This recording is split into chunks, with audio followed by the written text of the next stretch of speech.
أحمد السيد سعيد من بورسعيد.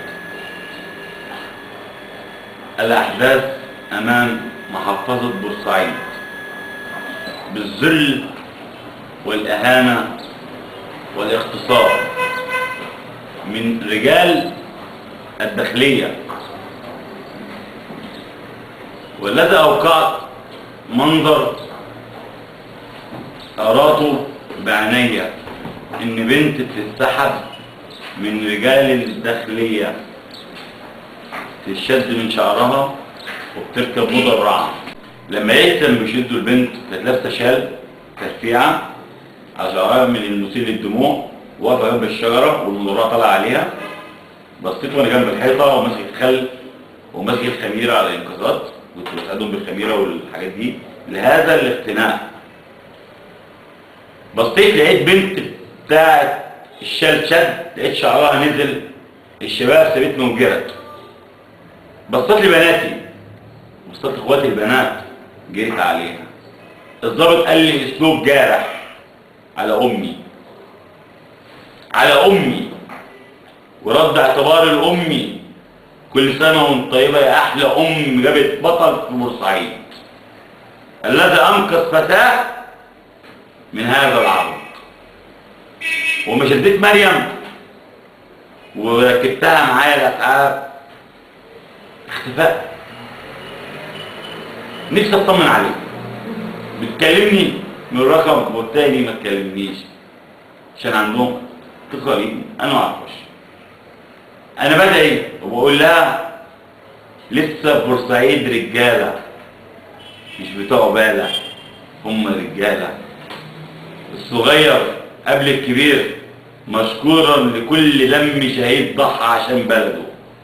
بدأنا حالة العصيان بالأدب والاحترام. كفاية بقى تموتونا يا مدبرين. يا أستاذ الفاضلة، أنا النهاردة قدمت الإشاعات والتقارير بالعجز اللي في رجلي للسيد المحافظ مشكورا. كان عنده مؤتمر في المكتب ناس من الصين، وجاله تليفون استغاثة بحاجة ضرورية بره، دخل بعض مشكورا وجرى. والإشاعات والتقارير والتقارير وكل حاجة عند حضرتك على المكتب مع الأستاذ السكرتير اللي في المكتب. يا ريت أنا اتبحثت الحمد لله وخلصت منظوراتي وخلصت كل حاجة والبحوثات، مستني من سيادتك بس حاجة واحدة بس، امضي سيادتك الذي تلحق بناتي قبل ما أدلل الدنيا. ده بنتين أصل عرضهم عشان ربنا سبحانه وتعالى قبل انفراش على الموت يرحمني. بطالب